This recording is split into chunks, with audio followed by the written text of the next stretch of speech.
3 start. ఈరోజు సమాజంలో చూస్తున్న దుష్కృత్యాలను చూస్తే ఈ సమాజము కలియుగంలో ఉంది అనేది సత్యమే అనిపిస్తుంది. ఎలాగంటే ఈరోజు ఒక సామాన్య కుటుంబంలో పుట్టిన అమ్మాయి తన జీవనాధారం గురించి ఉద్యోగం చేసుకుంటూ ఇంటికి వస్తున్న సందర్భంలో ఒక ప్రేమోన్మాది ఆ అమ్మాయిపై పబ్లిక్గా దౌర్జన్యంతో ఆమె కార్తిక్ అనే అబ్బాయి ఆమెపై దౌర్జన్యం చేస్తూ ఏ పరిస్థితుల్లో ఆమె లొంగలేదో మనకు తెలియదు, కానీ ఆ సందర్భంలో ఆమె మీద పెట్రోల్ పోసి తగలబెట్టడం అనేది ఒక తల్లి కడుపున పుట్టిన బిడ్డగా ఆ అబ్బాయి చేయలేదు అనేది సత్యం. కానీ ఇటువంటి దుష్కృత్యాలు ఎన్నో మన రాష్ట్రంలో జరుగుతున్నాయి, రాజధానిలో జరుగుతున్నాయి, అన్ని జిల్లాలలో జరుగుతున్నాయి. కారణాలు ఏంటంటే పెంపుడు తప్పు అంటారు. పెంపకంలో తప్పు ఉండదు.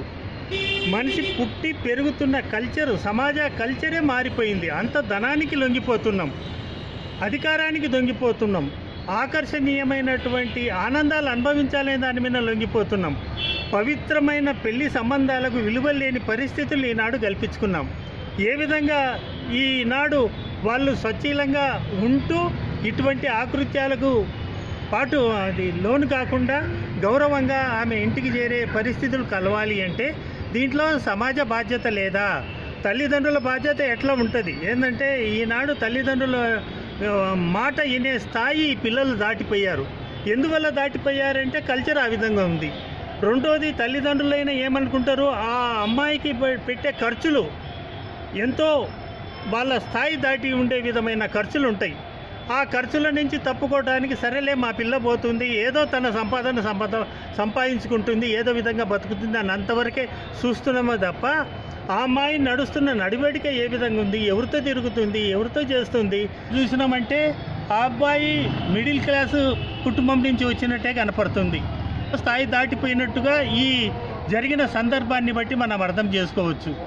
ఇటువంటి అబ్బాయిలు ఇప్పుడు 100కి 70-80% మనం సమాజంలో చూస్తున్నాం.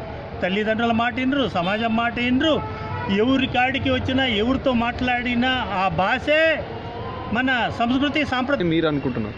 ఇటువంటి సమాజం పరంగా వీళ్ళని ఏ విధంగా చర్యలు తీసుకోవాలన్నా మనలో సంస్కృతి సాంప్రదాయాలు మనల్లో ఉండాలి.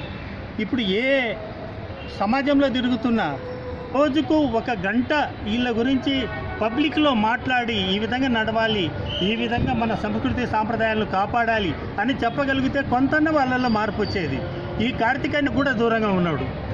అతని చేసిన తప్పేంటి అంటే ఆ అమ్మాయి తన మాట వినలేదనో, తనకేదో ఇవ్వాలన్నది ఇవ్వలేదనో, అటువంటి దుశ్చర్యకు పాల్పడిన కార్తిక్ను ఎంతటి కఠినమైన శిక్ష విధించినా తప్పు లేదు. ఏంటంటే సమాజానికి ఆయనకు చూస్తారు.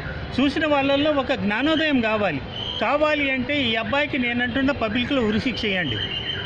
తల్లిదండ్రుల ముందే తల్లిదండ్రులు పిలిచి మీ అబ్బాయి ఈ విధంగా ఒక అమ్మాయి పరువును తీశాడు, ఆ అమ్మాయిని ఈ విధంగా కాల్ చేశాడు, ఇన్ని ఎట్టగన్నారు అని ఆ తల్లిదండ్రులకు చూపిస్తూ ఇట్లాంటి కొడుకులు గడిగిన తల్లిదండ్రులందరికీ ఇది ఒక హెచ్చరిక.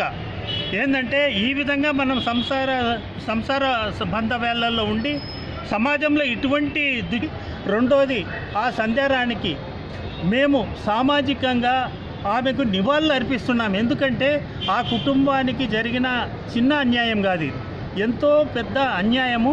ఏంటంటే ఆడపిల్లని ఎన్నో ఆశలతోటి తల్లిదండ్రులు అయితేనేమి, అన్నదమ్ములు అయితేనేమి ఆమెను కంటికి రెప్పలా కాపాడుతారు.